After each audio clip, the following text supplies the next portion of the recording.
بسم الله الرحمن الرحیم. السلام علیکم و رحمت الله و برکاته. شنونده‌های عزیز، وقتتان بخیر. به خبرهای ساعت از رادیو حریت خوش آمدید.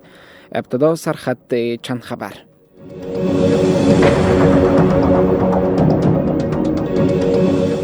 برگزاری نمایشگاه مشترک افغانستان و قزاقستان تا چند روز دیگر در کابل. مسئولان میگویند این نمایشگاه به اشتراک حدود 80 شرکت تجاری از افغانستان و قزاقستان در کابل برگزار که در بازاریابی محصولات تولیدی دو کشور نیز نقش خواهد داشت.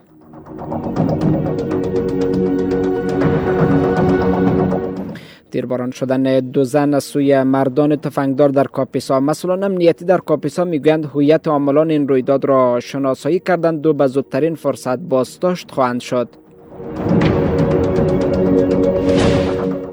تکمیلی 99% کار بازسازی بند کمال خان. وزارت انرژی و آب میگوید با تکمیل کار این بند 6 مگاوات برق تولید خواهد شد. و بریتانیا میگوید که از قرار دادن سپاه پاسداران ایران در لیست گروه‌های تروریستی حمایت نمی‌کند. باز هم خوش آمدین. منابع خبر دادند که نمایشگاه مشترک افغان قزاق به اشتراک 10 شرکت افغانی و قزاقی در 5 ماه ثور در کابل آغاز می‌گردد.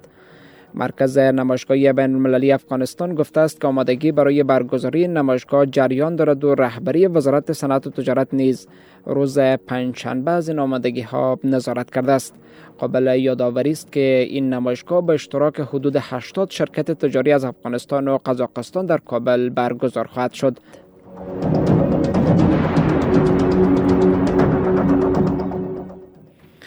مسئولان امنیتی ولایت کاپیسا میگویند مردان مسلح روز پنجشنبه 2 زن را در قریه پاچاقوم ولسوالی علیه آن ولایت با شلیک گلوله به قتل رساندند. به گفته پلیس ولایت کاپیسا هویت عاملان این رویداد از سوی پلیس کاپیسا شناسایی و نیروهای امنیتی برای بازداشت این افراد تلاش‌ها را آغاز کردند. با این حال انگیزه این رویداد خصومت‌های خانوادگی گفته شده است.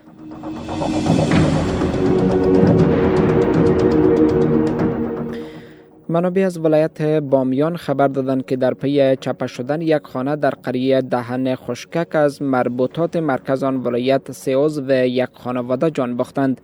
مقام ولایت بامیان در جزئیات این خبر گفته که این رویداد جمعه شب در پی باران‌های پیهم رخ داده است و مسئولان محلی به شمول والی بامیان برای نجات این خانواده به محل رویداد رفتند.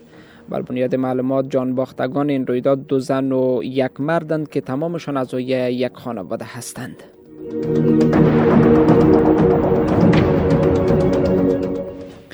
وزارت انرژی و آب میگوید که کار بازسازی بند کمال خان در ولایت نیمروز رو به اتمام است و به زودی به بهره برداری سپرده خواهد شد.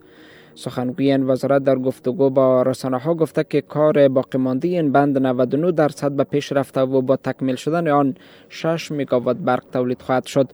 بر بنیاد معلومات این وزارت این بند ظرفیت ذخیره کردن 52 میلیون متر مکعب را دارد.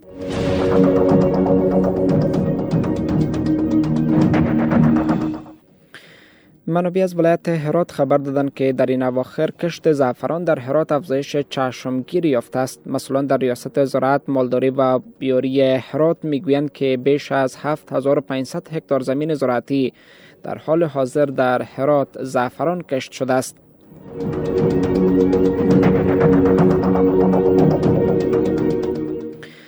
و در بخش خبرهای خارجی هم وزیر خارجه بریتانیا در دیدار اخیرش با بنیامین نتانیاهو نخست وزیر اسرائیل گفته که از تصمیم کشورها برای قرار دادن سپاه پاسداران ایران در لیست سازمان تروریستی حمایت نمی کند.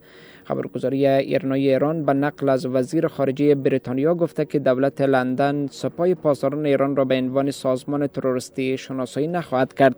این گفته ها در حالی است که پیش از این جوزپ بورل مسئول سیاست خارجی اتحادیه اروپا گفت که کشورهای عضو این اتحادیه برای قرار دادن سپاه پاسداران ایران در لیست سازمانهای تروریستی در حال رایزنی هستند.